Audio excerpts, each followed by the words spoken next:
అభినయ్ దర్శన్ ఒక వీడియో పెట్టాడు. Okay. CPF టీవీకి మీరంతా ఆర్థికంగా సాయం చేయండి అని మాట్లాడగానే సరేనని కింద కామెంట్ సెక్షన్లోకి వెళ్ళాను. ఆ రోజు ఏంటి, మొదటి రోజు నేను వీడు బెగ్గర్ అంటుంటే ఎవరు నమ్మలేదు కదా. అప్పుడు నన్ను అన్నారు కదా, అంతా నీకు కుళ్ళు, ఆయన ఎదిగిపోతుంటే ఏంటంటే మాట్లాడారు కదా, మేము ఇస్తాం నీకేంటి అన్నారు కదా. ఇప్పుడు ఆ కామెంట్లోకి వెళ్తే, మరి నీకు ఇంకేం పని లేదా ఒక కామెంట్, మరి నీకు అడుగు తినే దాంట్లో అలసట రాలేదా ఇంకొంతమంది, మరి బెగ్గింగ్లో ఇదేందా నాయన నువ్వు అని.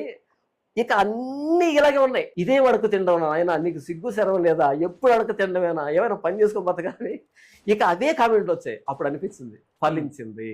ఓకే. ఆ రోజు మనం వేసిన విత్తనం ఈ రోజు ఫలించింది. అంటే ఇప్పుడు మీరు అనేది ఏంటంటే takes time, but definitely work out అవుతుంది. అండ్ జనాల్లో మేల్కొల్పు, అంటే ముఖ్యంగా క్రైస్తవ్యంలో ఉన్నటువంటి గొర్రెలుగా ఫాలో అవుతున్న వాళ్ళందరికీ కూడా కనువిప్పు కలుగుతుంది. క్షవరమైంది, ఇప్పుడు వివరం తెలిసి వస్తుంది. ఎందుకంటే